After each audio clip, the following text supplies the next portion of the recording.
Ove godine škole će upisati oko 9.000 đaka manje nego prošle. Poslednjih 10 godina broj đaka se smanjio za 50.000. U 2023. godini je rođeno najmanje dece od Drugog svetskog rata. Ove brojke nisu samo puka statistika. One su alarm i pokazuju demografski slom Srbije pod Vučićevom vlašću.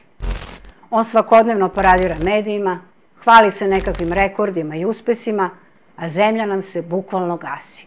On gradi, a sela nestaju, škole se zatvaraju, bolnice ostaju bez lekara, a mladi i obrazovani ljudi svakodnevno napuštaju zemlju. Zato imamo proteste mladih već 8 meseci i pobunjen narod koji traži pravdu i ne miri se sa tim da Srbija nema budućnost. Tek kada srušimo ovaj režim, možemo da počnemo da gradimo pravednije, sigurnije i dostojanstvenije društvo.